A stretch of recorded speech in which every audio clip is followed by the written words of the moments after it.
Halo, assalamualaikum warahmatullahi wabarakatuh. Ketemu lagi di channel saya, teman-teman. Kali ini saya akan berbagi sedikit ilmu pengetahuan bagaimana cara membaca kode dan menentukan daya di MCB. Mungkin teman-teman juga sudah tidak asing lagi dengan MCB ya. MCB banyak terpasang di rumah-rumah teman-teman yang ada KW meter PLN.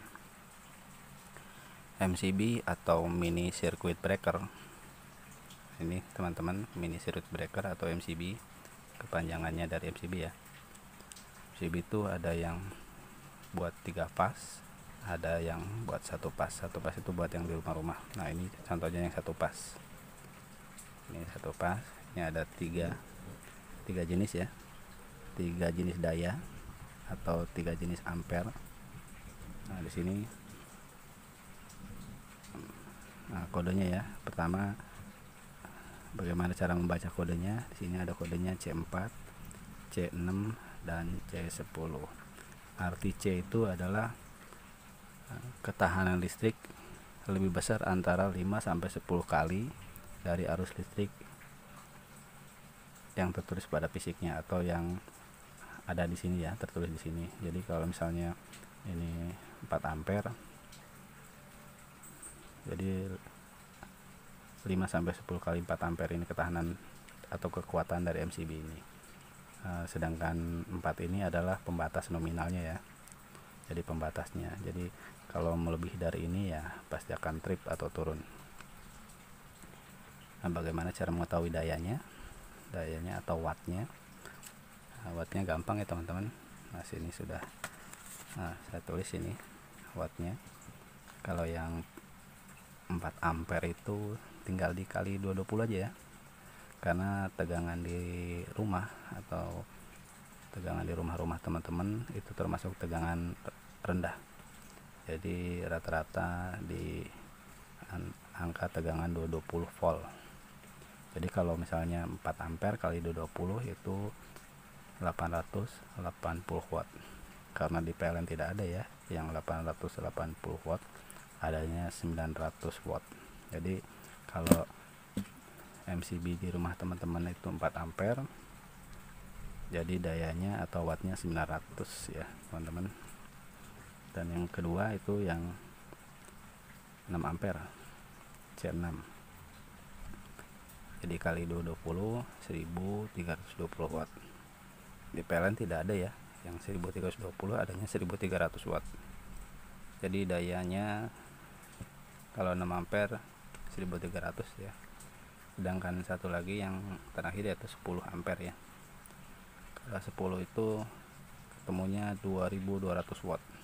Kalau ini ada ya teman-teman di PLN 10 ampere itu dayanya 2200 watt. Nah, fungsi MCB itu ada 3 teman-teman. Fungsi MCB, ini fungsinya MCB nya ada 3 ya. Satu itu pemutus arus ya, kedua proteksi overload, yang ketiga proteksi konsleting. Pemutus arus maksudnya jadi sama saja dengan sikring ya.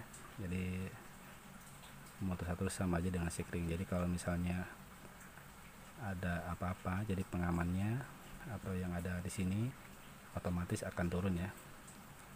Jadi arusnya akan diputus. Jadi jika terjadi masalah atau terjadi apa saja yang naik apa di beban apa di mana, dia akan proteksi atau akan diputus arusnya. Yang kedua itu proteksi overload. Nah, yang overload ini beban ya, berarti bebannya melebihi dari yang tertera di sini. Misalnya 4 ampere, sedangkan beban yang lewat misalnya 1000 watt, itu pasti jelas ya akan turun. Jadi yang kedua tuh overload. Yang ketiga itu konsleting, proteksi konsleting.